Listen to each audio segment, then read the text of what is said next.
wait and see. Emily is a fantastic film. So thank you for both joining me today. Thank you. Thank you for having us. My pleasure.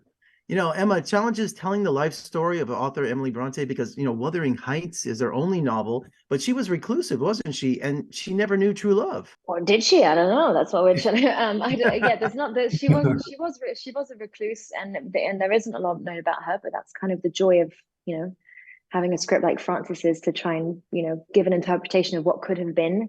And yeah, it was great. I had a lot to play with and a lot to explore. So I was very lucky to play her. And Oliver, tell us about William and his secret love affair. He's a man of God, but he's in a place far from God, isn't he? Yeah, I mean, it's very interesting. When you meet him in the beginning of the movie, he is very much a sort of man of God, and it's sort of his downfall.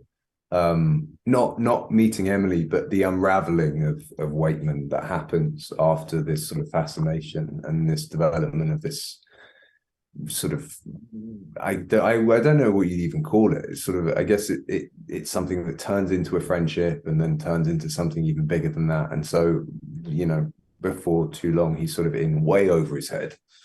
Yeah, because Emily questions William's blind faith in God. She's always questioning him and his faith.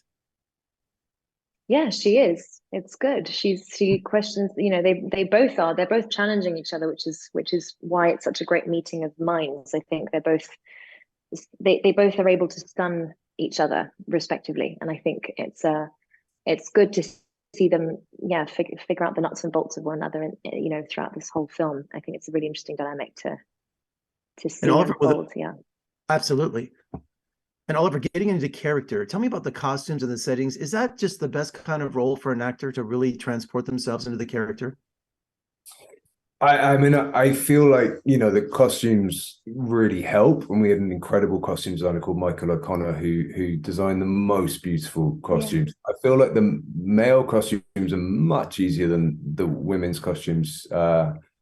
We don't have corsets or anything like that, so but it's a lot of buttons. A lot. I mean, lots of buttons. You have a lot of layers, don't you? There was a lot of faff going on. Yeah, it really does. It takes about 15 minutes to get into the stuff. So I mean, I think you see it in the you see it in the movie when there's an undressing scene, and it genuine. Well, you remember, Emma?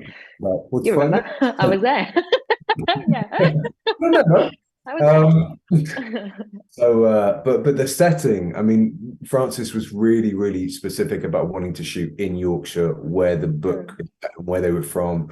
We shot in Haworth, where they were from as well. And the landscape there is, I mean, I've already said this, but it's like nothing you've ever kind of seen before. It's like being transported into a completely different world.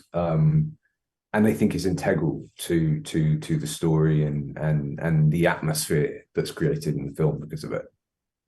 And Emma, working with Frances O'Connor, first-time filmmaker, how did she do? So, I mean, you be the judge of that. I think it's pretty great. She's amazing, and her script was great. And Ollie said this earlier, but it was just such a great story that it was sort of a no-brainer for all of us. So I'm just really glad to have been a part of it. Yeah. Well, congratulations, and thank you for joining me today, and let's talk again soon. Thanks so much. Thank you. Have a nice day.